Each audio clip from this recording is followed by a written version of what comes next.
जी नमस्कार, स्वागत है आप सभी का आपके अपने परिवार रिचुअल्स विद्यावतन में। पिछले वीडियो की तरह इस वीडियो में भी प्रीवियस ईयर के क्वेश्चन हैं सीटेट के, और प्रश्नों का संकलन ऐसा है जिसमें कि आप कैलकुलेशन की छोटी छोटी बारीकियों को सीख सकते हैं और एग्जाम में आसानी से और अपनी गलती को शून्य करते हुए प्रश्नों को अटेम्प्ट कर सकते हैं। तो चलिए देर न करते हुए हम लोग देखते हैं। पहला क्वेश्चन है, आपका घर X पर और बुकशॉप Y पर स्थित है। आप पहले 100 मीटर उत्तर की ओर जाते हैं, फिर 50 मीटर पश्चिम की ओर जाते हैं और अंत में 150 मीटर दक्षिण की ओर जाकर Y पर पहुंचते हैं। Y के सापेक्ष X पर आपके घर की दिशा है, ये पूछा जा रहा है आपसे।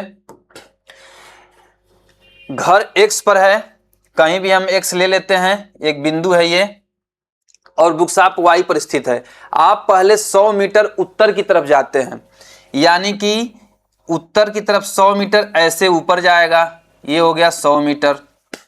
अब थोड़ा दिशा के विषय में बात कर लेते हैं। अगर कोई पॉइंट है तो दो लाइनें, एक लाइन इससे एक लाइन ऐसे खींच देते हैं, एक लाइन ऊर्ध्वाधर और एक लाइन क्षैतिज। इस बिंदु से अगर कोई व्यक्ति खड़ा है तो उसके ऊपर उत्तर ऐसे याद कर लिया जाता है कि ऊपर उत्तर, ऊपर उत्तर न भूलने के लिए ऐसे याद करते हैं कि ऊपर उत्तर, तो उसका उल्टा क्या होता है, दक्षिण होता है। और हमेशा दाहिने तरफ पूरब, इसमें जब भी पेपर पे आप वर्क करेंगे तो दाहिने तरफ पूरब होता है, और तो इसके उल्टा क्या हो जाएगा, पश्चिम दिशा किधर हो जाएगी, बाएं तरफ हो जाएगी। यानी आपको याद क्या करना है, सिर्फ दो दिशा याद करना है, ऊपर उत्तर, ऊपर से उत्तर याद कर लिया जाता है, और दाहिने पूरब। आप जब भी पेपर पे काम करते हैं तो आप पेपर की तरफ मुंह आपका होता है तो दाहिने यानी इस साइड पूरब, और ऊपर उत्तर, तो पूरब का उल्टा पश्चिम और उत्तर का उल्टा दक्षिण। अब बीच वाली भी दिशाएं आपसे पूछी जाती हैं, ये जो डिवाइड होके इससे आती हैं और ये ऐसी दिशा, तो इसको जो है ये दिशा क्या होती है, उत्तर और पूरब के बीच में है, तो इसको उत्तर पूर्व पढ़ते हैं। ये ध्यान दीजिएगा, हमेशा उत्तर से बीच वाली दिशाओं को उत्तर दक्षिण से शुरू करते हैं। बीचों बीच है तो आधा उत्तर में गया आधा पूरब में गया तो उत्तर पूर्व पढ़ लेते हैं। इसी तरीके से इधर का क्या पढ़ते हैं, उत्तर पश्चिम पढ़ लेते हैं, क्योंकि ये उत्तर ऊपर और ये पश्चिम हो गया। इसी तरीके से पूरब और दक्षिण है तो इसको यहाँ जो भी दिशा आती है उसको दक्षिण पूर्व पढ़ लेते हैं, और ये दिशा जो होती है दक्षिण पश्चिम हो जाती है। ये आप पश्चिम दक्षिण या पूर्व दक्षिण ऐसे नहीं पढ़ेंगे, हमेशा उत्तर या दक्षिण से। जब उत्तर से स्टार्टिंग होगी तो आप दक्षिण से भी स्टार्टिंग करेंगे। ये दो दिशाएं याद की जाती हैं, बाकी उसके उल्टा कर ली जाती हैं। तो ऐसे में आपका क्या हो जाएगा, ये 100 उत्तर की तरफ चलता है तो यहां बिंदु से स्टार्ट है, मान लेते हैं x इसका बिंदु ये है, तो यहां से 100 ऊपर की तरफ उत्तर हो गया, उत्तर की ओर, फिर 50 मीटर पश्चिम की ओर। अब यहां से 50 मीटर ऐसे, तो हमने क्या बताया था, अगर कभी कंफ्यूजन होता है तो आप तुरंत ऐसे डॉटेड लाइन बना लेते हैं। तो अब ऊपर उत्तर और दाहिने पूरब, तो इस दिशा में पश्चिम हो गया, तो ये पश्चिम दिशा में कितना, 50 मीटर। उसके बाद क्या कहता है, और अंत में 150 मीटर दक्षिण की ओर। अब यहां दक्षिण की ओर जाना है। अब सीधा था तो आपने कर लिया, अगर यहां कंफ्यूजन आपको हो रहा है तो फिर से आप क्या करेंगे, तुरंत वहां 4 डॉटेड लाइन ऐसे बना लेंगे, यानी कि फिर ऊपर उत्तर हो गया और नीचे दक्षिण हो गया। तो नीचे की तरफ जाएंगे, नीचे कितना जाना है, 150 मीटर जाना है। ध्यान दीजिएगा, ये 100 मीटर है, तो जब इसको हम 150 करेंगे यानी इससे कुछ ज्यादा होगा, ये यहां तक ये 100 हो जाएगा और ये 50, ये पूरा ये 100 और ये पूरा 50, क्योंकि ये पूरा 150 है। ऐसे इस तरीके से इसको हम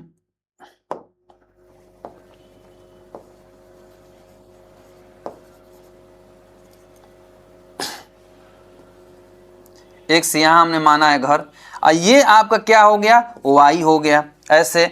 तो अब क्या पूछ रहा है वो, पश्चिम के अंत में 150 मीटर दक्षिण की ओर जाकर y पर पहुंचते हुए यहां पहुंच गया। ये क्या है, बुकशॉप है, तो y के सापेक्ष x पर घर की दिशा, y के सापेक्ष पूछ रहा है। तो जब भी ऐसे पूछता है कि y के सापेक्ष, तो आप क्या करेंगे, अगर आपको समझ में आ रहा है कि ये पूरब और उत्तर के बीचों बीच है तो उत्तर पूर्व हो गया, नहीं तो फिर से यहाँ एक सी डॉटेड लाइन कर ली जाती है जिससे कंफ्यूजन ना हो। और जैसे डॉटेड लाइन करेंगे तो बताया गया कि ऊपर उत्तर होता है और दाहिने तरफ पूरब होता है, तो इसके बीच में कहीं आ रहा है ये, ये ऐसी दिशा जा रही है, ये आपका एक्सपेक्टेड दिशा पूछ रहा है। तो ये क्या हो गया पूरब और ये क्या हो गया उत्तर, तो उत्तर पूर्व। आपका आंसर जो हो जाएगा नॉर्थ ईस्ट वाला ये हो जाएगा। अगर यही कह देता कि x के सापेक्ष y की दिशा, x के सापेक्ष, तो अब x पर ऐसे डॉटेड लाइन बना लेते हैं आप और ये मिला लेते हैं। डॉटेड लाइन इसलिए बनाया जाता है कि आपको कंफ्यूजन ना हो, आप सीधा तो निकाल लेते हैं लेकिन जैसे इधर जा करके और यहाँ आप दाहिने और बाएं की बात होती है या दिशा की बात होती है तो कंफ्यूजन होता है आपको। तो ऐसे में क्या होता है, अगर x के सापेक्ष पूछता तो x ये नीचे दक्षिण और ये पश्चिम, दक्षिण पश्चिम हो जाता है। इसका हमेशा ध्यान रखना होगा। विकल्प में अक्सर दोनों आंसर दिए रहते हैं, तो y के सापेक्ष यानी y पे हम दिशा देखेंगे कि y से किस दिशा में, y के सापेक्ष, y के सापेक्ष x पर। ठीक है, अगला क्वेश्चन देखते हैं। आदित्य अपने एक दिन का समय निम्न प्रकार से व्यतीत करता है। सोने पर 7 घंटा, स्कूल पर 6 घंटा, प्ले पर 2 घंटा, वाचिंग टीवी 2 घंटा और अदर 7 घंटा। यदि इन आंकड़ों को पाई चार्ट पर दर्शाया जाए तो सोने और खेलने से संबंधित केंद्रीय कोणों में अंतर क्या होगा। जब भी इस तरह के डाटा दी हो और कोण की बात की जाए तो आप हमेशा ध्यान रखेंगे कि संपूर्ण कोण का क्या मान होता है 360, यानी जो भी ऐसी क्रियाविधि हो रही है टोटल जो होगा वो 360 से प्रदर्शित होगा। हमेशा टोटल क्या होता है 360 से प्रदर्शित होता है। जैसे कि आपको हम बना के दिखा देते हैं। ये आपका अगर बिंदु यहां सेंटर हो गया और ये कहीं ना कहीं ऐसा कोण माना जाता है 360, पूरा का पूरा 360 हो गया। अब अगर हम देखें तो 7 घंटा सोने में, 6 घंटा स्कूल में, 2 घंटा खेलने में, वाचिंग टीवी 2 घंटा और अदर 7 घंटा, ये टोटल जोड़ने पे कितना हो रहा है 24 हो रहा है। 7 + 6 + 2 + 2 + 7 बराबर 7 दूना 9 18 6 24, 24 घंटा ये पूरा वर्क कर रहा है। जब भी केंद्रीय कोण, त्रिज्य कोण या इस तरह की बात करेगा तो 24 घंटा जो प्रदर्शित करेगा वो 360 डिग्री को, यानी पूरी जो वैल्यूज दी होती हैं वो 360 के बराबर होती हैं। तो यहाँ 324 घंटा, 24 जो घंटा प्रदर्शित होगा बराबर, अगर हम ऐसे कह लें 360 से। तो अब क्या पूछ रहा है आपको, सोने और खेलने से संबंधित केंद्रीय कोणों में अंतर निकालना है। तो या तो आप खेलने और सोने में क्या है, खेलने में 2 घंटा और सोने में 7 घंटा है, आप 7 का कोण निकाल लीजिए, 2 का कोण निकाल लीजिए, उसके बाद आप दोनों का अंतर करिए, तो उससे समय ज्यादा लगता है। आप क्या करेंगे, इसका अंतर निकाल देंगे तो 5 घंटा हो जाएगा। अब 5 घंटा का केंद्रीय कोण क्या होगा, यही आपसे पूछा गया है। तो जब 360, 24 का 360 होता है तो आप ऐसे कर लेते हैं, एक एक नियम से भी कर सकते हैं आप। 24 में 360 तो 1 घंटा में क्या होगा 360 बटा में 24 कर देते हैं, ऐसे भी जानते हैं आप एक एक नियम से। तो 5 घंटा में 5 आवर्स में 360 बटा में 24 गुणुते 5 कर देंगे। तो ये 12 दूनी का 12 तिया 36, 15 पचे 75, 75 डिग्री, ये आपका क्या निकल के चला आएगा 75 डिग्री। दूसरा ऑप्शन सही होगा। यानी इसमें क्या कॉन्सेप्ट था, जब भी केंद्रीय कोण की बात करें या त्रिज्य कोण की, क्योंकि इसको अगर आप प्रदर्शित करेंगे 24 में तो कोई यहां से यहां तक ऐसे दिखता है, फिर कुछ ऐसे होगा, फिर कुछ ऐसे होगा, फिर कुछ ऐसे होगा, फिर कुछ ऐसे हो जाएगा। कितने 1 2 3 4 5 और 3 2 5 हैं इनको प्रदर्शित करने में। अब ये जो कोण होता है एक स्लीप का हो सकता है, एक स्कूल का हो सकता है, इसी तरह से दिखाया जाता है। पूरा को हम क्या कर लेते हैं 24 को दिखा देंगे 360 और यही कोण कोई पूछ लेता है। ये समझने के लिए बनाया गया है और आप ऐसे आसानी से सॉल्व कर सकते हैं अगर कॉन्सेप्ट क्लियर है। तो क्या ध्यान देंगे, जो भी डाटा दिया रहता है, कहीं बड़ी बड़ी संख्याएं भी दे सकता है, तो पूरा जोड़ने के बाद कितना आएगा वो 360 के बराबर होता है। तो यहीं से आप क्या कर सकते थे, 1 घंटा 360 बटा में 24 और इस तरह से 5 घंटे का निकाल लिया आपने। ऐसे आगे देखते हैं। मानचित्र पर दो शहरों के बीच की दूरी 19.2 सेंटीमीटर है। मानचित्र पर 0.5 सेंटीमीटर 3 किलोमीटर के बराबर है। तो दोनों शहरों के बीच की दूरी बताइए। अब ये कह रहा है कि शहरों के बीच की दूरी क्या है, 19.2 सेंटीमीटर है। सारे प्रश्न एग्जाम्स में आए हुए हैं, पिछले वर्षों के एग्जाम्स में। यदि मानचित्र पर 0.5 सेंटीमीटर भूमि पर 3 किलोमीटर दिखा रहा है, 0.5 सेंटीमीटर बराबर 3 किलोमीटर दिखा रहा है, तो अब इससे क्या करते हैं, यहां भी एक एक नियम से आसानी से कर सकते हैं। जब 0.5 3 को दिखा रहा है तो 1 कितने को दिखाएगा, तो 19 कितने को दिखाएगा। ऐसे भी आप कर सकते हैं, या डायरेक्ट आप करना चाहें तो इसको क्या करेंगे आप, 19/2 को 0.5 से भाग दे देंगे और 3 से गुणा कर देंगे, यही आपका आंसर आ जाएगा। ये कट जाएगा, 5 3 15, 5 8 40, 5 चौके 20, फिर 3 से गुणा कर देंगे, 115.2 किलोमीटर आंसर हो जाएगा पहला वाला। क्या करना था इसमें, 0.5 प्रदर्शित करता है 3 किलोमीटर को, तो 19.2 कितने को प्रदर्शित करेगा ही निकालना था। तो 0.53 हमने डिवाइड कर लिया, ये कितना आया उसमें 3 से गुणा कर दिया, आंसर हो गया। सारे प्रश्न एग्जाम्स में आए हुए हैं, इसलिए आप हर एक प्रश्न को देखेंगे। इसी तरह के प्रश्न बार बार बनते हैं, कॉन्सेप्ट को देखते चलेंगे। निम्नलिखित में से कौन सा कथन सही है, क्या कह रहा है, 2 लीटर, सही कथन छांटना है। 2 litre is less than 205 ml।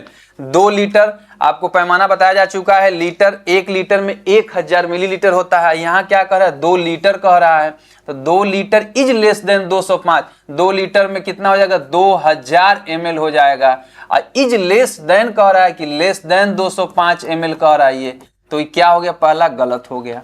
दूसरा क्या है, 1.69 metre is equal to 1690 centimetre. ये इतना दिया है तो 1690 सेंटीमीटर, ये जो होगा वो 1690 1000 से गुणा करेंगे, ये क्या हो जाएगा,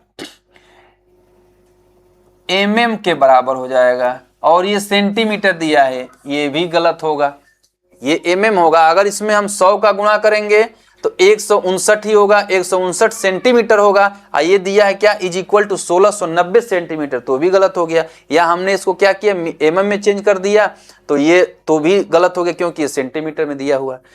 तीसरा क्या कह रहा है, 6.25 litre is more than 6 litre 25 ml। बिल्कुल, अगर इसमें हम 1000 का गुणा करते हैं तो ये 6250 ml हो जाएगा। Is more than 6 litre 25 ml का मतलब ऐसे होता है ये, तो ये वाला ऑप्शन आपका सही है। चौथा अपने आप गलत हो जाएगा, देख भी लीजिए आप। 9 kg 75 ग्राम है, तो इसको 9 इस तरह से लिखेंगे हम ग्राम, और ये कितना दिया है, 975 ग्राम इक्वल दिया है, तो गलत हो गया ये। ऐसे इसमें छोटे छोटे कॉन्सेप्ट छुपे हुए हैं, आप जब भी करेंगे इसको तो बारीक देखते चलेंगे कि कौन एम में दिया है, कौन सेंटीमीटर। ऐसे प्रश्न अक्सर एग्जाम में आते हुए गलत हो जाते हैं, इसलिए हमने ऐसे प्रश्नों को लिया है ताकि आप क्लियर होते चलें कि हमको क्या करना है, कहां ध्यान देना है। निम्न प्रेक्षण आरोही क्रम में लिखे हुए हैं, 28 31 47 51 A+3 71 74 78 90। यदि इन आंकड़ों का माध्यक मतलब मीडियन इतना है, तो इन आंकड़ों का माध्य निकालना है, औसत निकालना है, यानी कि आपको A और A+3 का मान निकालना है। जब भी आंकड़े आरोही या अवरोही में दिए हों तो हमको माध्यक निकालने के लिए सबसे पहले माध्यक दिया है तो हम क्या करेंगे, दोनों टर्म को निकाल लेंगे, क्योंकि A जब तक नहीं निकालेंगे हम माध्य नहीं निकाल सकते, औसत नहीं निकाल सकते, क्योंकि उनको जोड़ करके या उनकी संख्या से भाग देना होता है। माध्यक आपका क्या होता है, जब भी आंकड़ों का माध्यक निकालना हो तो हम उनको आरोही या अवरोही क्रम में व्यवस्थित करते हैं। उसके बाद ये देखते हैं कि राशियों की संख्या कितनी है, डाटा की संख्या कितनी है, तो उसमें जो भी है अगर n सम आता है तो बीच के 2 पद, हम जैसे बताया था कि n/2 वहां प्लस n बटा 2 प्लस 1वां पदों का मान, इनका मान निकाला जाता है का योग, अब बटा में 2 किया जाता है। तो ये तो फार्मूला हो गया, ये याद करने की चीज हो गई या किताबी भाषा हो गई। अब व्यवहारिक तौर पे आप कैसे याद करते हैं, तुरंत जब भी आरोही या अवरोही में दिया है तब तो ठीक है, अगर सम संख्या में दिए हैं संख्याएं या जो भी राशियां दी है सम संख्या में, तो बीच के दोनों टर्म को जोड़ के उसका आधा, और अगर विषम संख्या में दी है तो सिर्फ बीच वाला निकाल लेते हैं। ये व्यवहारिक तौर पे परिभाषा समझ लीजिए या तरीका समझ लीजिए कि अगर विषम संख्या दिया है तो बीचों बीच की संख्या माध्यिका हो जाती है, अगर सम संख्या में दी है तो दोनों बीच की संख्या है, दोनों बीच, क्योंकि चाहे इधर से निकल जाएगा चाहे इधर से निकल जाएगा, दो बीच में पड़ जाएगा, दोनों बीच की संख्याओं को जोड़ते हैं और उसका बटा में टो कर देते हैं। तो क्या करेंगे यहां हम a प्लस ए बटा a प्लस ए बटा में 2 कर देंगे, a प्लस ए प्लस 3 बटा में 2 कर देंगे। ये कितने के बराबर होगा, 61.5 के बराबर होगा। तो 2a प्लस 3 बराबर ये कितना होगा, 2 से गुणा करेंगे। अब इसको 2 से गुणा करना है, 61.5 है, 60 का डबल 120, 1.5 का डबल 3, 123 हो गया। अब 123 है तो 2a बराबर 120 हो जाएगा, a बराबर आपका 60 हो गया, 60 हो गया। अब क्या करना है हमको, इन आंकड़ों का माध्य निकालना है। ये a बराबर निकल के चला आया 60। अब आगे चलते हैं, 28 है, 31 है, 47 है, 51 है। अब यहां हो जाएगा 60 और 60 और 3 63, 71, 74, 78 और 90। अब इसका माध्य निकालना है, मीन। मीन मतलब क्या होता है, जोड़ के और जितनी संख्याएं हैं उससे भाग दे देंगे हम, ठीक है। अब ऐसे प्रश्नों में क्या करेंगे, आप सबको प्लस करके जोड़ेंगे, बिल्कुल नहीं। इसमें या तो आप क्या करिए, दहाई वाले संख्याओं को ऐसे लिख लेते हैं, जैसे जोड़ लेते हैं, जैसे 9 है तो ये 90 होगा, 70 होगा, इसमें 70 70 ऐसे होगा। तो हम क्या करेंगे, तुरंत 0 लिखेंगे, एक शून्य आएगा। अब क्या करेंगे, 9 7 16, 16 7 23, 23 7 30, 6 36, 6 42, 5 47, 4 51, 51 और 3 54, 2 56, 560 ऐसे कर लिया जाता है तुरंत। जहां भी डाटा आपको दिया हुआ है आप क्वेश्चन पेपर में तुरंत आप ऐसे कर लेंगे। अब इकाई वालों को देख लेते हैं, तो 8, अब इकाई में तो 0 लगाएंगे नहीं, तो 8 4 12, 13 3 16, 17 और 17 7 23, 24 और 8 32, ये 32 ऐसे जोड़ दिया हमने। तो 2 9 5, 592 आ गया। अब 592 योग आ गया और संख्या कितनी है, 10 है, संख्या से भाग देंगे। तो जब इसको 592 को हम 10 से भाग दे देंगे तो इसको भी लिखने की कोई जरूरत नहीं है, आप तुरंत क्या करेंगे, दशमलव एक अंक पे दशमलव लगा देंगे, तो 59.2 ये हो गया आपका मीन, तीसरा वाला ऑप्शन। ऐसे तो हमेशा आपको कॉन्सेप्ट क्लियर रखना है, सम संख्याएं जब भी आए तो आपके दिमाग में होना चाहिए कि बीच के दो टर्म को लेकर के उसको जोड़ा जाता है, उसी का आधा। अब जो बीच के टर्म विषम में तो आप बीच के टर्म को डायरेक्ट उठा लेते हैं, एक ही टर्म है तो वही माध्यिका हो जाता है, लेकिन जब दो टर्म है तो किसको आप लें, दोनों बीच में, दो बीच में आ रहा है तो दोनों को जोड़ के 2 से भाग देते हैं, उनके बीच वाला वही माध्यिका हो जाता है। दो परिमेय संख्याओं का गुणनफल -40/3 है, यदि उनमें से एक -5/2 है और दूसरी संख्या का व्युत्क्रम x है तो इतना का मान ज्ञात करना है।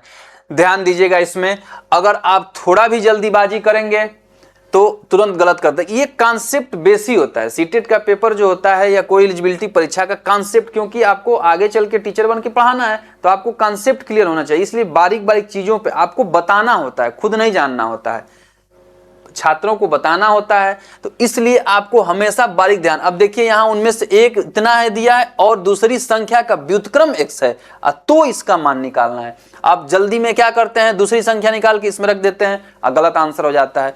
चलिए देखते हैं इसको, दो परिमेय संख्याओं को, परिमेय संख्या मतलब p/q, तो आप इसको x भी मान सकते हैं या x न मान करके a मान लीजिए, a गुणते -5/2, ये दो संख्याओं का गुणनफल कितना हो गया, -40/3 हो गया।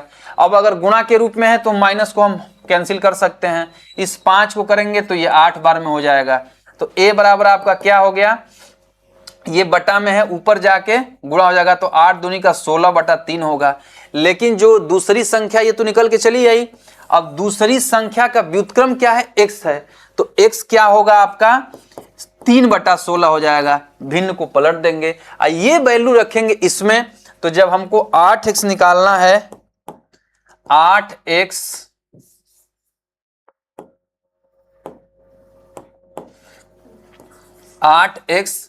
प्लस, अब ये भिन्न क्या है, सम्मिश्र है, तो 4 दूनी का 8 है, 9/4 हो गया ऐसे।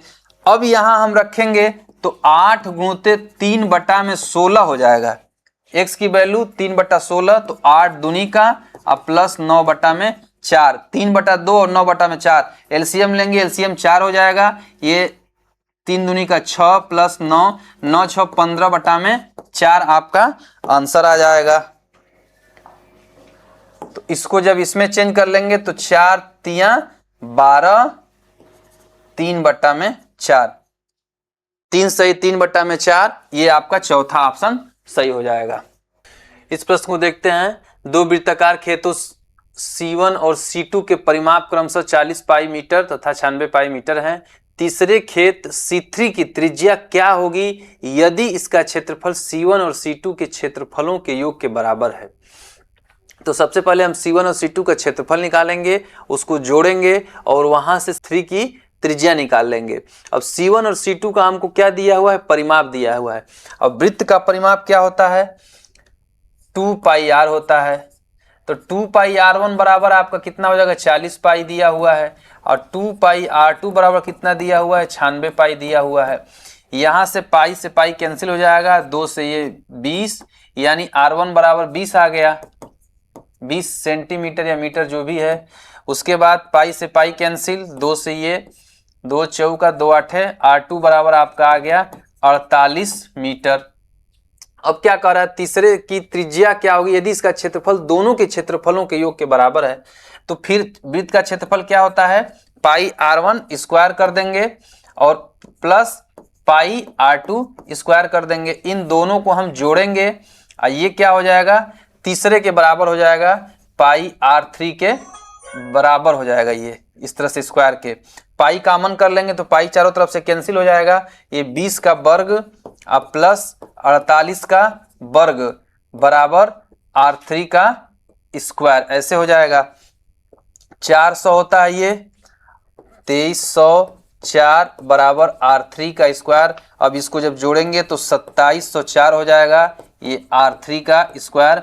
यहां से r3 निकल के चला आएगा आपका 2704, ये आपका 2704 r3 का हो गया। तो r3 ये 52 का वर्ग होता है 2704, तो r3 बराबर 52 हो जाएगा।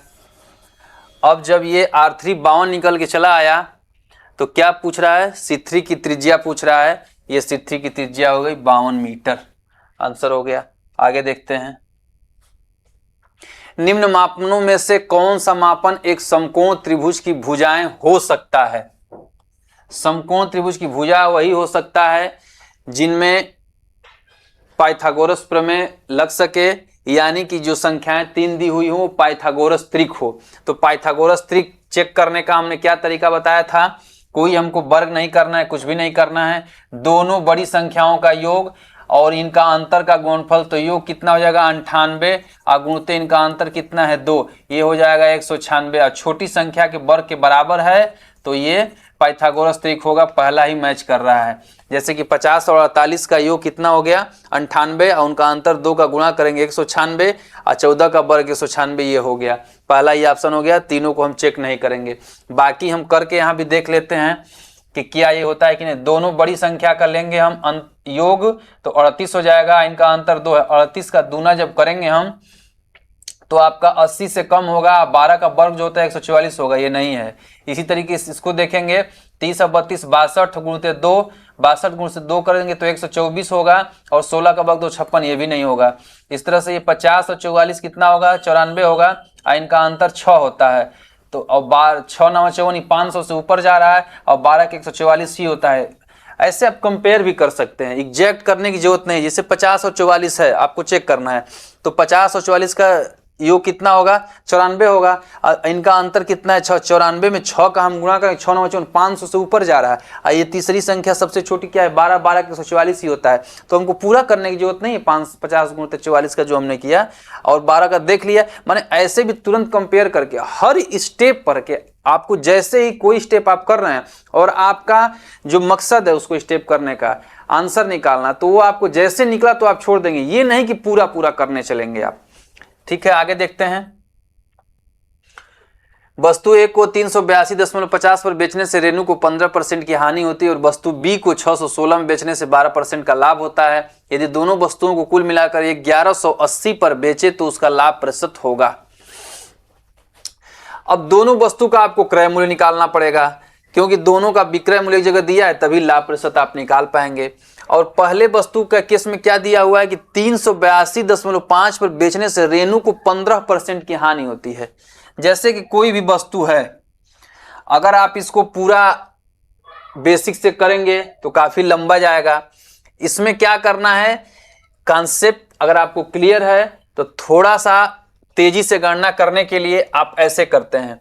ए अगर 100% है तो पूरा पूरा होगा और वही उसका क्रय मूल्य है जितने में वो खरीदा है। इसको ये बेच रहा है 15% की हानि पर, यानी 100 रुपया की वस्तु को अगर ये 85 रुपये में बेचेगा 85% हो जाएगा उसका।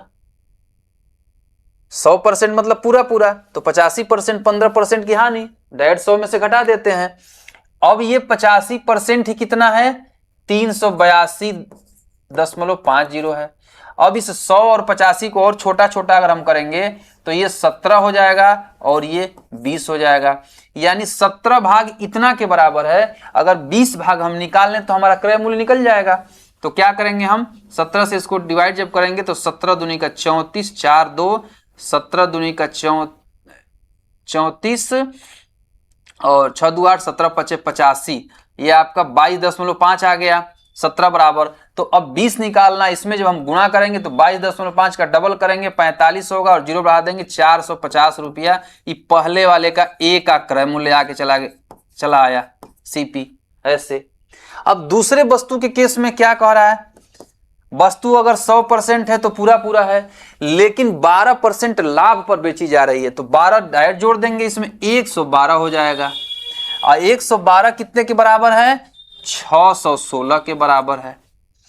ये 100 कट जाएगा, ये भी कटेगा, ये 25 आएगा और ये आपका आएगा 4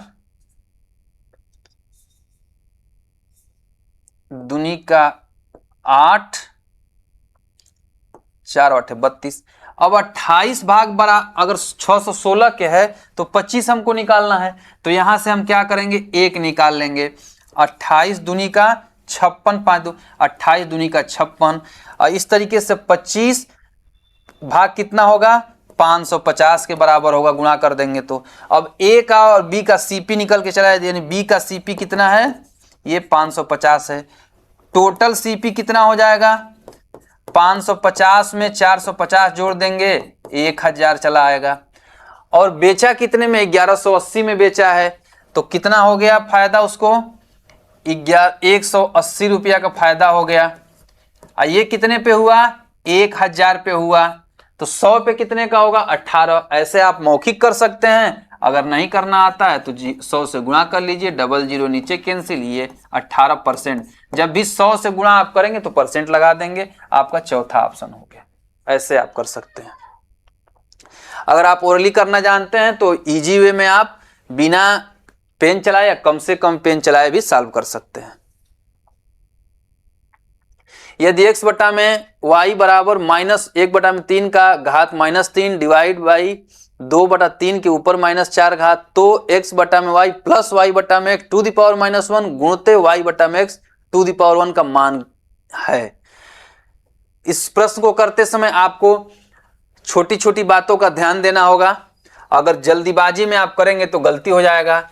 x बटा y है -x/3 की पावर जब 3 दिया है माइनस में, तो ये क्या होता है भिन्न को हम पलट देते हैं। भिन्न जैसे हम पलटेंगे तो ये -3 हो जाएगा, तो -3 का 3 घात हो जाएगा। और डिवाइड बाई, अब इसका घात क्या है -4 है, इसको जब हम पलटेंगे ऐसे तब ये घात पॉजिटिव होगी।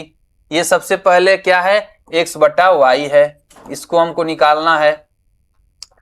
तो ये क्या हो जाएगा, -27 हो जाएगा। और ये क्या होगा, 3 तिली का 9 तिली 27 डिवाइड बाई 81 बटा में 16 हो जाएगा। फिर ये पलट जाएगा तो -27 गुणते जब करेंगे तो 16 बटा में 81, ये 9 तिली का 9 नवा 3 तिली का, यानी कि x बटा में y बराबर आपका चला आया -16 बटा में 3। अब यहाँ आपको y बटा x भी निकालना है, तो यहीं से हम निकाल लेंगे y बटा x। y बटा x क्या हो जाएगा, ये भिन्न पलट जाएगी तो -3 बटा 16 हो जाएगा।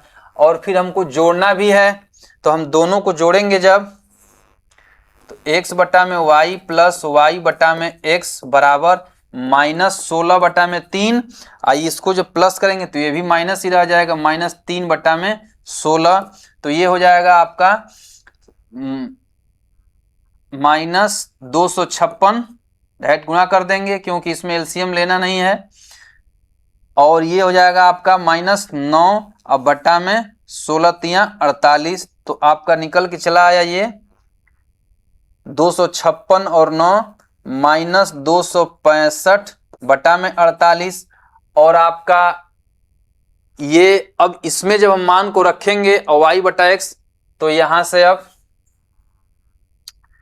क्या हो जाएगा, ये -265 बटा में 48 की पावर -1 है। और y बटा x आपका क्या है, -3 बटा 16 है, -3 बटा 16 है, इसका पावर -1 है। जब इसको सॉल्व करेंगे तो फिर से क्या होगा, ये पलट जाएगा 48 - 2 बटा में 265।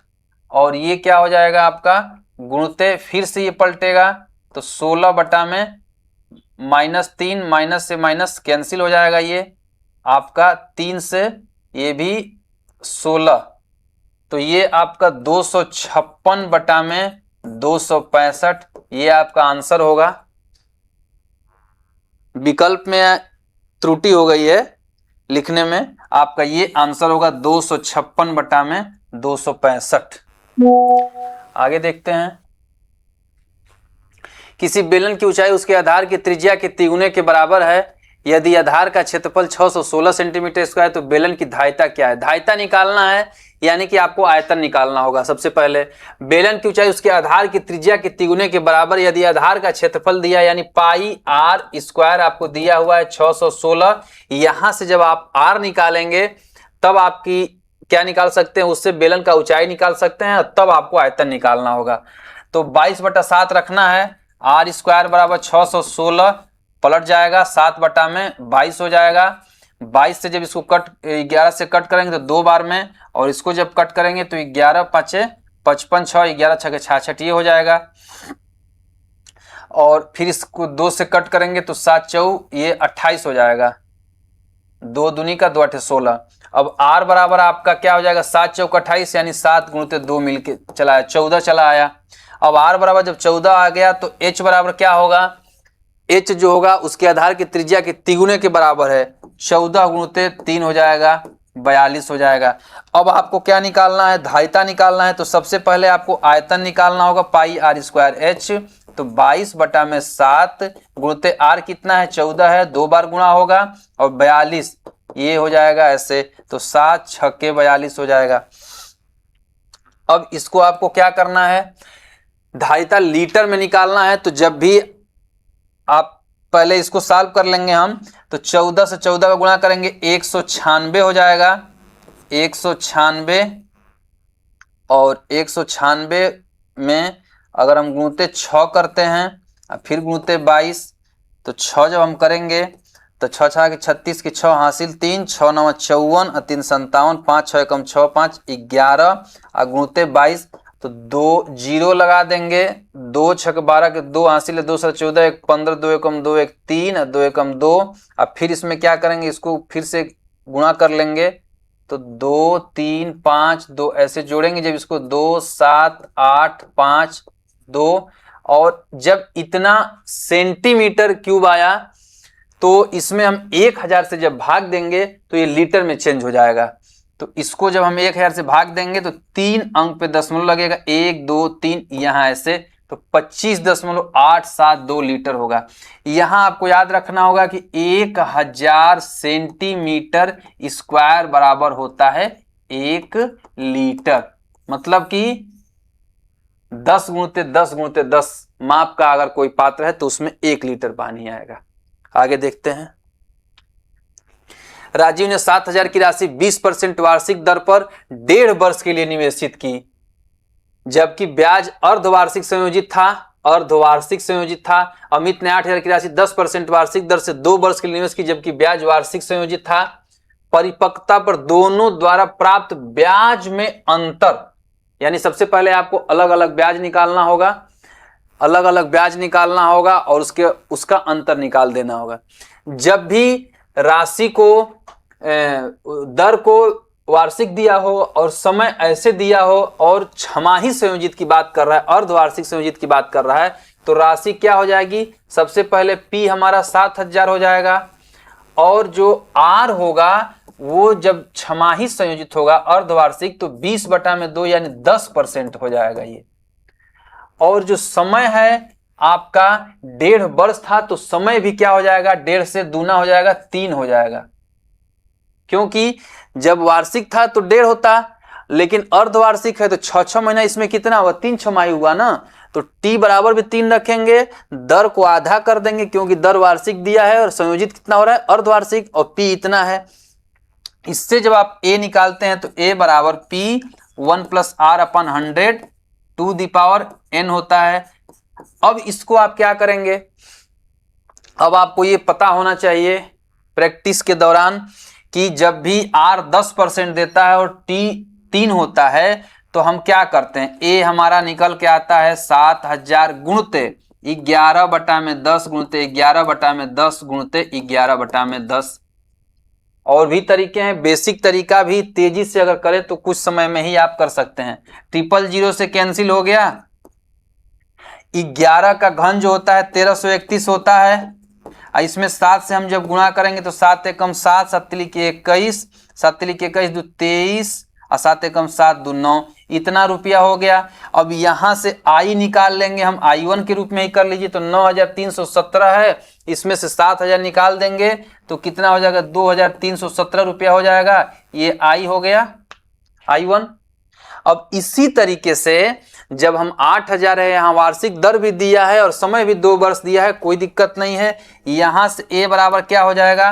8000 गुणित 11/10 गुणित 11/10, 00 से 00 कैंसिल, 121 में 80 का गुणा करेंगे, 121 में तो 0 यहाँ रख के 8 से हम गुणा कर सकते हैं। तो 8 0 0 8 एकम 8, 8 दूनी 16, 6 8 एकम 8 है 1 9। अब ये राशि कितनी हो गई? अमाउंट A 9680 हो गया। तो यहाँ से I2 बराबर कितना होगा? अब इस 9680 में से क्या करेंगे? हम 8000 को घटाएंगे तो ये कितना निकल के चला आएगा? 1680 आ जाएगा। अब हमको निकालना क्या है? परिपक्वता पर दोनों द्वारा प्राप्त ब्याजों में अंतर निकालना है। तो I1 और I2 हम निकाल देंगे। I1 माइनस I2 निकालेंगे जब, तो 2317 में से 2317 माइनस 1680 हम करेंगे तो आपका आ जाएगा 7 3 637 रुपया। ये आपका आंसर हो जाएगा ऐसे। अब बेसिक तरीका से भी अगर करना हो, आपको पता हो, आप पहले से प्रैक्टिस किए हैं, तो आप क्या करेंगे? डायरेक्ट आप यहाँ कर लेंगे। तो आपको पता होगा कि 3 करना है तो 11 गुणित 11 1331 में डायरेक्ट 7 से गुणा करें, क्योंकि 3 जीरो ऊपर है, 3 जीरो से कैंसिल होगा। ये चीज आपकी निकल के यहाँ आएगी, ये आपको लिखने की जरूरत है। और इसमें से जैसे ये लिखेंगे और 7000 घटाएंगे तो 2317 आ जाएगा। और दूसरे वाले में आपको क्या करना होगा?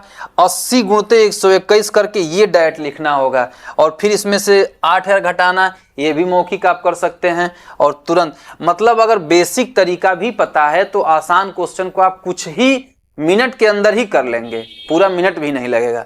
आगे देखते हैं।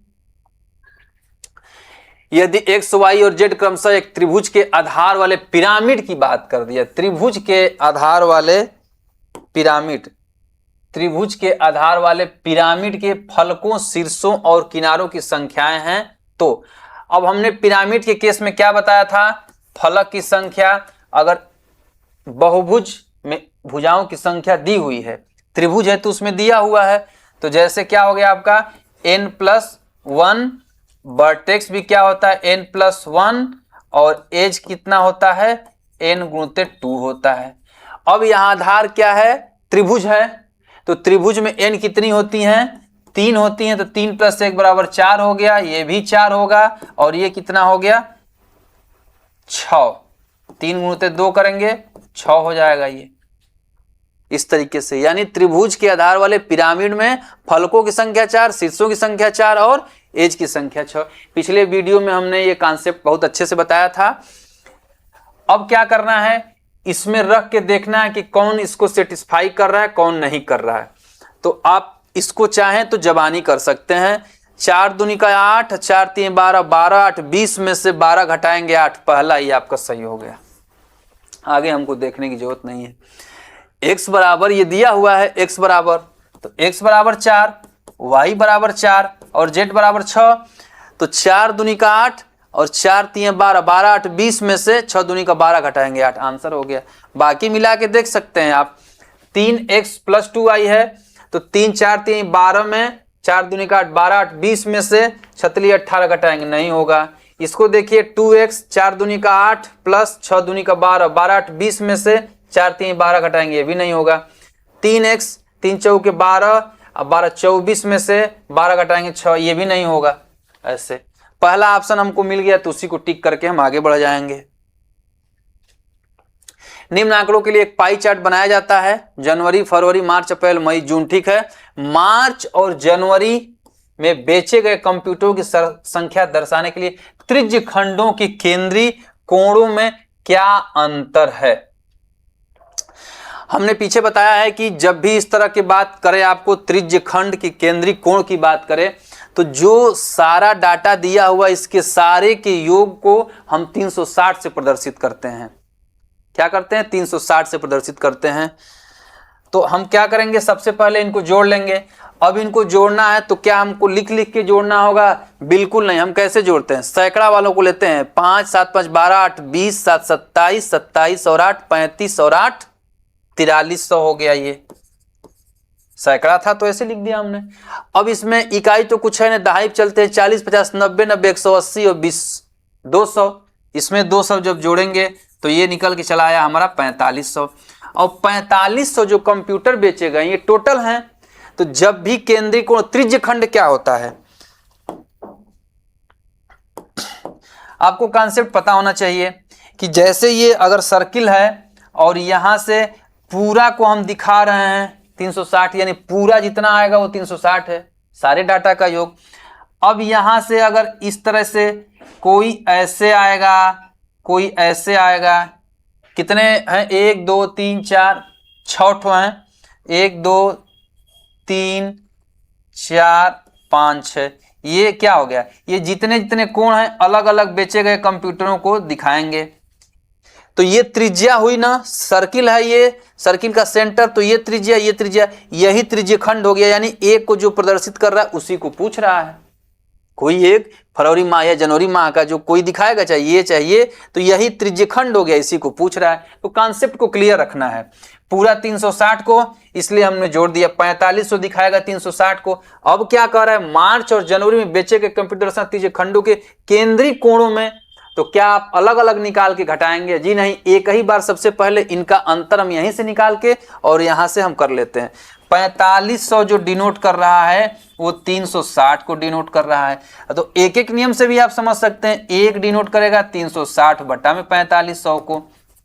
अब मार्च और जनवरी 500 और 840 है, तो इनका अंतर कितना हो जाएगा, 340 हो जाएगा। इसी 340 का हम जब गुणा कर देंगे, 340 में कितना कोण हो जाएगा, तो 360 डिग्री बटा में 4500 और गुणते 340, ये 00, एक इससे और एक इससे कैंसिल हो गया। अब 9 5 45 और 9 चौका 36। आप इसको गुणा करना भाग देना चाहें तो कर सकते हैं, या गुणा करके भाग दे सकते हैं। 4 चौका 16 के 6 हासिल 1 4 3 12 1 13 बटा में 5, तो आपका कितना आएगा 5 दूनी का 10 और 5 7 35, 5 दूनी का 10, 27.2 डिग्री आ गया ये। यानी जो भी इसमें कंसेप्ट क्या है, जो भी डाटा आपको दिया है उस डाटा के सारे का योग 360 को प्रदर्शित करता है, बस छोटा सा है। तो एक कितना को फिर जितना आपको जो चीजें पूछ रही हैं उसको निकाल के देख लेंगे इस तरीके से। एक तरल ताल की लंबाई 20 मीटर, चौड़ाई 15 मीटर तथा गहराई 4 मीटर, इसके फर्श तथा दीवारों पर 42 रुपया प्रति मीटर स्क्वायर की दर से प्लास्टर करवाने की लागत क्या होगी। तरल ताल, अब जो ये शब्द दिया रहता है इससे आपको क्या पकड़ना रहता है, इससे आपको ये पकड़ना रहता है कि कौन सा उसका फलक खुला रहेगा। तो तरल ताल यानी कि ऊपर वाला फलक खुला रहेगा, और ऊपर वाला और छत और आधार क्या होता है, लंबाई गुणित चौड़ाई होता है। आपको पता है पहले भी ऐसे क्वेश्चन किए हैं आप। संपूर्ण पृष्ठ क्या होता है 2LB 2LHBH प्लस LB होता है ऐसे पूरा। लेकिन जब भी ऐसे रंगाई पुताई या कोई बात करता है तो इसमें आप देखेंगे कौन सा फलक हटा हुआ है। तो LH और BH क्या होता है, ये खड़ी फलकें होती हैं या खड़ी दीवारें होती हैं या खड़ी साइड्स होती हैं। और LB क्या होता है, आधार और छत होता है। तो इसमें छत खुला रहेगा। तो यानी कि हम इसमें जो एरिया हमारा निकल के आएगा पृष्ठ वो 2LH होगा प्लस 2BH होगा अब प्लस LB होगा सिर्फ। क्यों, LB आधार का होता है, छत तो इसका खुला हुआ है क्योंकि तरल ताल है, उसी से हम प्रवेश करेंगे। अब इसमें जब हम वैल्यू रखते हैं तो LH क्या होगा, L ये है और H है, 20 चौका 80 दूनी का 160, ऐसे डायरेक्ट किया जाता है। कॉन्सेप्ट अगर क्लियर है तो डायरेक्ट ऐसे।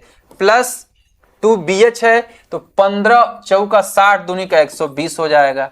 और LB क्या है, 15 गुणित 20 हो जाएगा तो 15 दूनी का 300 हो जाएगा। ये आपका टोटल मीटर स्क्वायर हो गया। अब इसको हम जब जोड़ लेंगे तो कितना हो गया, 160 120 280 यानी 580 मीटर स्क्वायर हो गया। अब क्या करें, 42 रुपया प्रति मीटर स्क्वायर की दर से प्लास्टर लगवाना है। तो खर्च क्या हो जाएगा आपका, खर्च जो होगा 580 गुणित 42। परीक्षाओं में जब भी ऐसे प्रश्न आए तो आप क्या करेंगे, ये चीजें लिखने की जरूरत नहीं है, ये आपको दिमाग में होना चाहिए कि कौन सा भाग हमको, इसके लिए ही प्रैक्टिस पहले से किया जाता है। जैसे अभी आप ये वीडियो देखते हैं अगर, तो आपको ये पता चल जाएगा कि हमको क्या करना है। तो डायरेक्ट हम अब गुणा करना है तो उंगली रख रख के और डायरेक्ट लिखेंगे। 20 चौका 80 गुणित 2 160 लिख लिया, 15 चौका 60 120 लिया, डायरेक्ट ये लिखेंगे। अब इतना आ जाएगा, इसमें डायरेक्ट आप 42 का गुणा कर लेंगे। अब एक चीजें ये दिखी जाती हैं कि जैसे कभी कभी इकाई अंक अगर अलग अलग होता है तो वहां से भी निकाल लेते हैं, लेकिन यहाँ तो नहीं है, 0.3 में है, आप गुणा कर लीजिए इसको। तो 580 में 42 का जब हम गुणा करेंगे 2 8 11 4 2 4 5 20 3 23 ऐसे 0 8 3 4 2 24,300 ये 6 आएगा 360 24,360 ये वाला ऑप्शन आपका सही हो जाएगा। ये ऐसे मतलब अगर आपको कॉन्सेप्ट पता है तो ये भी 10 से 20 सेकेंड का केवल गुणा करना है। कॉन्सेप्ट आपको पता होना चाहिए। हड़बड़ी में कहीं आप ये ना कि LH और BH का अंतर ना कर दें, इसमें अगर कोई गलती होगा तो आपका आंसर नहीं आएगा। यदि a - b बराबर 11/5 और ab बराबर 3/4 तो a प्लस b का मान ज्ञात कीजिए। ऐसे प्रश्नों में आपको पता है कि a - b का होल स्क्वायर, और इधर लिख लीजिए a प्लस b का होल स्क्वायर। अगर इतना माइनस हम कर दें प्लस 4ab कर दें तो इतना के बराबर आ जाएगा ये। क्यों, क्योंकि इतना का मान जो होता है a square plus b square minus 2ab होता है। और जब इसमें प्लस 4ab हम करेंगे और हमको पता है कि a प्लस b का स्क्वायर जो होता है a स्क्वायर प्लस 2ab ऐसे होता है, तो ये जब घटेगा इसमें तो a square plus b square plus 2ab, इधर भी यही चीज है, ये बराबर हो गया दोनों, ये दोनों बराबर हो गया। ये कॉन्सेप्ट इसमें छुपा हुआ है। अब इसको हम कैसे करेंगे, चूंकि हमको a माइनस बी और ab दिया हुआ है, a प्लस बी हमको निकालना है, तो a माइनस बी 11/5 है, इसका हम करेंगे वर्ग। अब प्लस 4 तो 4 गुणित 3/4 कर लेंगे, बराबर a प्लस बी का होल स्क्वायर, ये आएगा 121/25। अब प्लस 4 से 4 कैंसिल, 3 हो गया, बराबर a प्लस बी का होल स्क्वायर, ऐसे हो जाएगा। अब इसको जब हम करेंगे तो 121 और 75, तो कितना हो जाएगा, 121 प्लस 75 बटा में 25 हो जाएगा, बराबर a प्लस बी का होल स्क्वायर। 96, 196 बटा में 25, तो इसको हम क्या लिख सकते हैं, 14 गुणित 14 यानी 14 का वर्ग है, और 5 गुणित 5, तो a प्लस बी हमारा क्या हो जाएगा, a प्लस बी जो हो जाएगा हमारा 14/5 हो जाएगा। कैसे, जब इसका हम वर्गमूल निकालेंगे तभी तो a प्लस बी आएगा। तो 196 का वर्गमूल 14 गुणित 14, 1 14 निकाल लेंगे, अब 25 5, 14/5। अब इस रूप में दिया हुआ है आंसर, तो 5 दूनी का 10 और 4/5, ये आपका विकल्प कौन सा सही होगा, 2 सही 4/5, पहला विकल्प सही हो जाएगा। इसमें क्या कॉन्सेप्ट छुपा था, ये आपको ऐसे करना है, प्लस 4ab करना है। अगर यही आपको a प्लस बी दिया हुआ है और a माइनस बी निकालना हो तो माइनस कर देते हैं, यही से इसको पक्षांतर कर लीजिए, ये भी कर सकते हैं आप।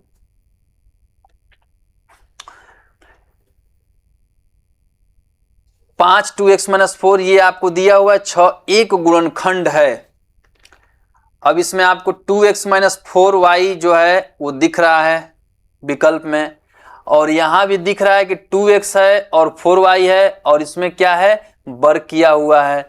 तो इसको अगर हम लिखते हैं तो 5 2x माइनस 4y प्लस 6, इस पूरे को हम क्या लिख सकते हैं, जैसे यहां हम करें तो 4x square plus 16y square minus 16xy है, तो इसको हम 2x का वर्ग प्लस 4y का वर्ग माइनस 2 गुणित 2x 4y लिख सकते हैं। 4 दूनी का 8 दूनी का 16xy हो जाएगा, यानी इसको हम 2x माइनस 4y का होल स्क्वायर लिख सकते हैं। यहां हम कर लेंगे इसको 2x माइनस 4y का होल स्क्वायर माइनस 6, इसको मिटा देते हैं। अब अगर देखा जाए तो ये x स्क्वायर, ये x और ये अचर पद, ये एक द्विघात समीकरण ax square plus bx plus c बराबर 0 का रूप धारण कर रहा है।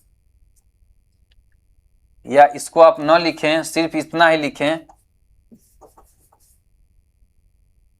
प्लस c, तो क्या ये द्विघात समीकरण का, तो इसका हम खंड कर सकते हैं। तो इसी तरीके से इस पूरे को हम क्या मान लेते हैं समझने के लिए, 2x माइनस 4y को हम कोई एक वेरिएबल मान लेते हैं, a या b कुछ भी मान लेते हैं।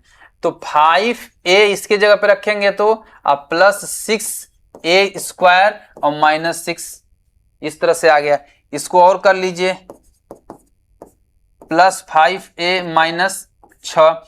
अब इसको हम क्या करते हैं, खंड करते हैं, इन दोनों का गुणनफल, अक्षर पद और x स्क्वायर वाले पद का गुणनफल, और इसको ऐसे दो पार्ट में करते हैं कि उनके गुणनफल के बराबर आ जाए, और इसको जोड़ने पर आपस में इतना आ जाए मध्य पद।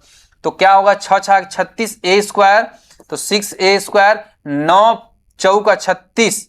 अब आपको क्या करना होगा, प्लस 9a लेना होगा और माइनस 4a लेना होगा, माइनस 6, ऐसे हम कर सकते हैं।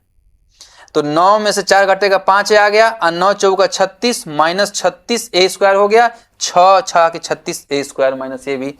अब इसमें हम क्या करेंगे, हम अगर 3a को कॉमन कर लें तो यहां बचेगा 2a अब प्लस 3 बचेगा, और यहां से भी अगर हम माइनस 2 को कॉमन कर लें तो 2a प्लस 3 बचेगा।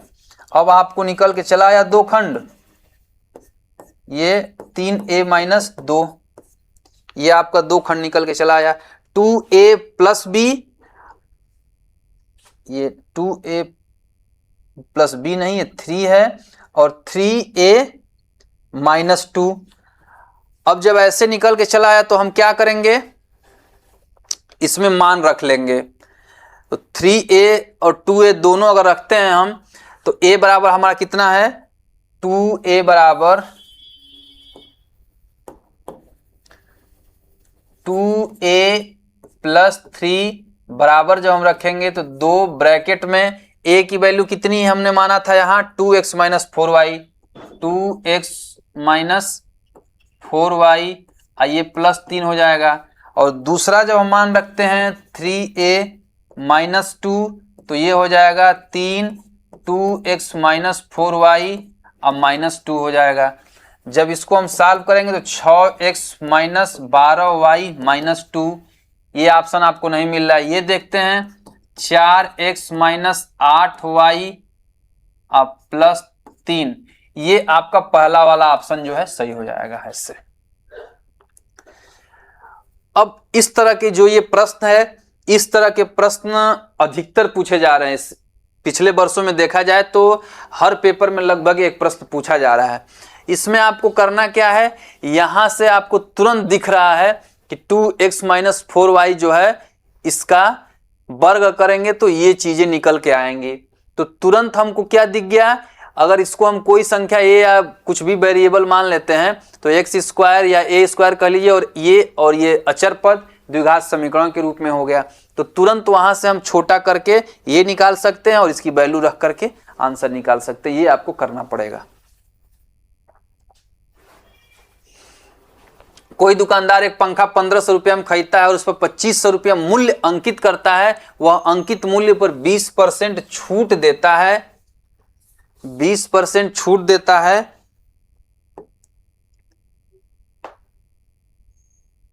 तथा नगद भुगतान पर अतिरिक्त 250 की छूट देता है। नगद भुगतान पर बेचने पर दुकानदार का लाभ। तो हमको ये देखना होगा कि उसने खरीदा है कितने में, 1500 में, और अंकित किया 2500, तो बेचा कितने में, सबसे पहले हमको ये देखना होगा। अंकित मूल्य पर 20% छूट देता है, 2500 रुपया अंकित मूल्य है, छूट हमेशा अंकित मूल्य पर ही दी जाती है। तो 20% छूट देने का मतलब 2500 का 20% अगर आपको निकालना हो तो डायरेक्ट आप यहां से 20% क्या होता है, 2500 गुणते 20 बटा में 100 होता है। करके भी देख लीजिए, 2500 गुणते 20 बटा में 100 तो 500। अब 500 छूट जब इसमें से ये कर दिया तो कितना हो गया, ये 2000 रुपया हो गया। नगद भुगतान पर 225 और छूट कर देता है वो, नगद भुगतान पर बेचने पर लाभ कह रहा है। तो जब नगद भुगतान हुआ तो अब फिर से हम 225 इसमें से घटा देंगे, 250 घटाना है, तो ये कितना हो जाएगा, 1750 रुपया हो जाएगा। अब क्या कह रहा है, दुकानदार का लाभ रुपया में कितना है, और दुकानदार कितने में खरीदा था, 1500 में। अब 1750 में जब बेचा तो 1750 माइनस 1500, 250, ये हो गया लाभ उसका। इसको भी आपका कॉन्सेप्ट क्लियर अगर रहता है तो आप कैसे ओरल कर सकते हैं। 2500 है, संख्या ऐसी दी हुई है कि आसानी से आप परसेंटेज निकाल सकते हैं। 10% 250, 20% 500 घट जाएगा, 2000 आ गया। अब कह रहा है कि नगद पर 250 का हो तो 2000 में 250 और घटाएंगे, 1750 हो गया। 1500 में खरीदा था, अंतर कितना हुआ, 250 हुआ, वही तो लाभ हुआ। आंसर, पेन उठाने की जरूरत ही नहीं थी इस प्रश्न में। आपको एग्जाम में कुछ प्रश्न ऐसे जरूर मिलते हैं जिसमें आपको पेन के इस्तेमाल की कोई जरूरत नहीं है, और कुछ प्रश्न ऐसे मिलते हैं जिसमें बिना पेन के आप नहीं कर सकते। ये दोनों तरह के प्रश्न मिल करके आपके समय को जो है मेंटेन करते हैं, औसत समय आपका खर्च होता है। इसलिए हमेशा गणना को प्रयास ये करिए कि कैसे हम जल्दी से जल्दी कर सकें। 0.4 के ऊपर बार, 0.6 के ऊपर बार, ये पूरी संख्या के ऊपर बार है। आपको पता है कि 0.4 अगर रहता है तो इसको 4/10 लिखते हैं, लेकिन जब भी संख्या के ऊपर ऐसे दे दिया तो इसको आप 4/9 लिखेंगे। कोई भी संख्या हो 4/9 लिखेंगे आप इसको। तो ये क्या हो जाएगा, जब बार रहता है संख्याओं के ऊपर तो हम क्या करते हैं, बटा में 9 कर लेते हैं। तो 4/9 आइए प्लस 6/9, तो 6 4 10 बटा में 9, 1 सही 1/9। ये भी आपका कॉन्सेप्ट अगर पता हो आपको कि ये कैसे लिखा जाता है तो आप बिना पेन उठाए कर सकते हैं। 4/9 6/9 हर जब समान है तो अंशों को जोड़ करके भाग देंगे। 10/9 9 एकम 9 9 एक, आंसर ये ऐसे ये हो गया।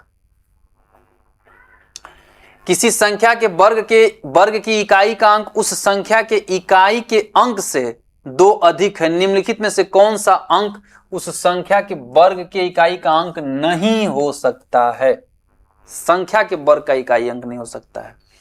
किसी संख्या के वर्ग का इकाई अंक उस संख्या के इकाई अंक से 2 अधिक है। अब इसको आप एक बार देख लीजिए।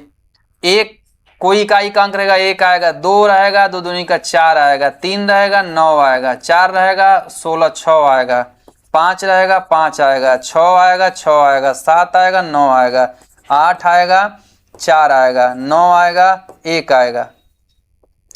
शून्य को तो हम लेंगे ही नहीं, शून्य वाले को, क्योंकि शून्य ही आता है। अब कह रहा है कि किसी संख्या के वर्ग का इकाई अंक उस संख्या के इकाई अंक से 2 अधिक है।